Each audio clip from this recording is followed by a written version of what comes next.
Salary sheet तैयार करना चाहते हैं, ठीक है, तो उस सैलरी शीट को तैयार करने के लिए पेरोल वाउचर का उपयोग किया जाता है, यानी पेरोल से संबंधित एंट्री करने के लिए, जिसमें कर्मचारी की बेसिक सैलरी, एडवांस सैलरी, कर्मचारी की उपस्थिति, अनुपस्थिति तथा ओवर टाइम से संबंधित है।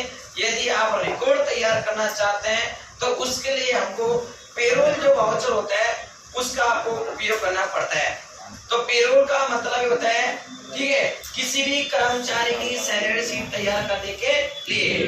अब किसी भी कर्मचारी यदि आप सैलरी शीट तैयार करते हैं टैली प्राइम सॉफ्टवेयर पे, तो किस प्रकार से हम करते हैं? तो सबसे पहले अपन बनाते हैं यहाँ पर सबसे पहले कंपनी बनाने के बाद सबसे पहले जाते हैं अपन F11 पे, और F11 पे जाने के बाद यहाँ पर आपको एक फंक्शन आपको दिखाई दे रहा है पेरोल का। यहाँ पर पेरोल का फंक्शन आपको दिखाई देता है, ठीक है। दोनों ऑप्शन जो होते हैं, इन दोनों ऑप्शन को अपन करता है यस।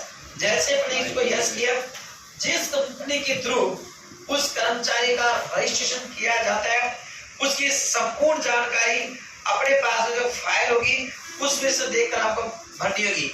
जैसे पीएफ वाली है, इंश्योरेंस वाली है, पेंशन वाली है, आयकर विभाग की जानकारी है, ये सारी जानकारी आपको भरनी होगी। इसको भरने के बाद कुछ नहीं करना है, इसको करना है आपको सेव। जैसे आपने इसको सेव किया, ये लो, सेव करने के बाद सबसे पहले आपको यहाँ पर सभी की आपको पेयर्स, अटेंडेंस, एब्सेंट वगैरह तैयार करनी पड़ेगी। तैयार करने के लिए सबसे पहले जाएंगे गेटवे ऑफ टैली, उसके बाद में क्रिएट के बाद जाएंगे हम एम्प्लॉय ग्रुप। जैसे अपन एम्प्लॉय ग्रुप पे गए और यहाँ पर अपने डाला, जैसे इसके अंदर अपने पास है जयपुर ऑफिस, अपने यहाँ पर डाला जयपुर ऑफिस, यानी हमारा जो कर्मचारी है जयपुर ऑफिस के अंदर काम करता है। पीछे जाते हैं, उसके बाद में यहाँ पर यूनिट, कर्मचारी के कार्य करने की जो इकाई होती है, यदि हावर्स में काम करता है, घंटे के हिसाब से काम करता है, तो उसकी यूनिट बनाई जाती है। यानी यहाँ पर डालेंगे अपन HRS, हावर्स यहाँ पर डाला। यह डालने के बाद सबसे पहले कर्मचारी की उपस्थिति, अनुपस्थिति तैयार करेंगे। यहाँ पर गए और पहले अपने लगाए यहाँ पर एब्सेंट का अपने चुनाव किया, ठीक है। एब्सेंट में कंपनी को पैसे नहीं मिलते हैं, यानी विदाउट पे होते हैं। एंटर, सेव किया। उसके बाद में overtime, OVERTIME, overtime लिया। आवर टाइम के बाद यहाँ पर अपने लिया इसके अंदर, ठीक है, प्रोडक्शन, ये प्रोडक्शन ले लिया, ओके।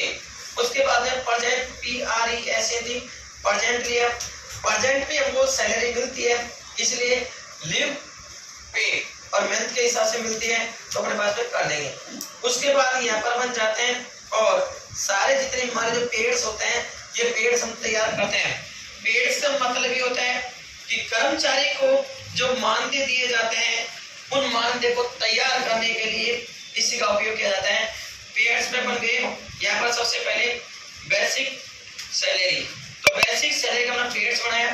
कर्मचारी के लिए आमदनी होती है, फिक्स होती है, कंपनी के लिए खर्चा होता है, एंटर, और ये होता है यूजर डिफाइन।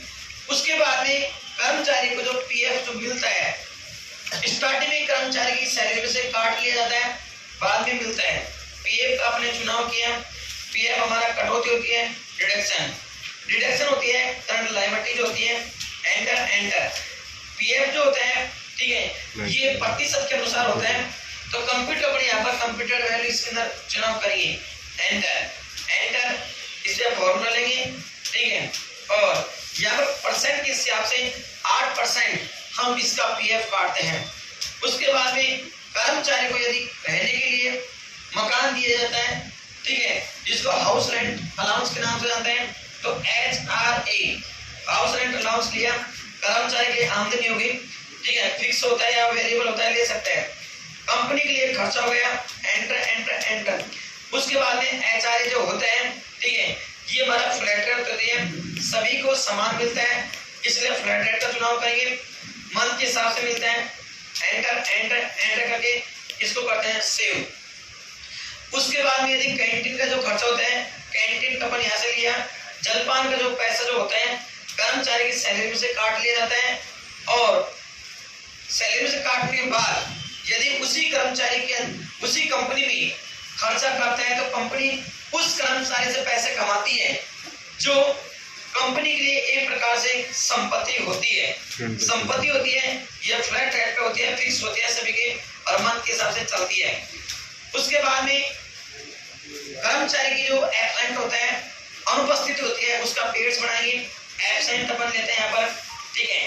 एब्सेंट अपन ने लिया, एब्सेंट जो होता है पैसे मिलते हैं, हो सकता है बाद में कभी मिल जाए लायबिलिटी। एब्सेंट जो होता है ऑन अटेंडेंस पे काम करता है। एब्सेंट का चुनाव किया, डे के हिसाब से लिया, एंटर किया, सही। उसके बाद में overtime, OVER, overtime जो होता है उत्पादन, ये आमदनी होती है, ठीक है, बढ़ता घटता है, और कंपनी के लिए खर्चा होता है। एंटर किया, और इसको लेते हैं प्रोडक्शन, ठीक है। तो घंटे के हिसाब से इसको ले लेते हैं।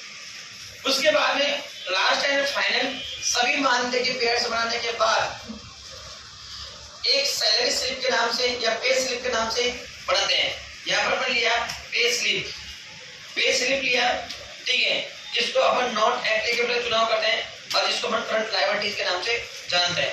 एंटर किया, इसको किया अपन ने सेव। इसके बाद यहाँ पर गए और वाउचर टाइप, सैलरी स्लिप की एक क्लास बनाएंगे। यहाँ पर आपने डाला सैलरी स्लिप, तो ये सैलरी स्लिप के नाम से क्लास बनाई।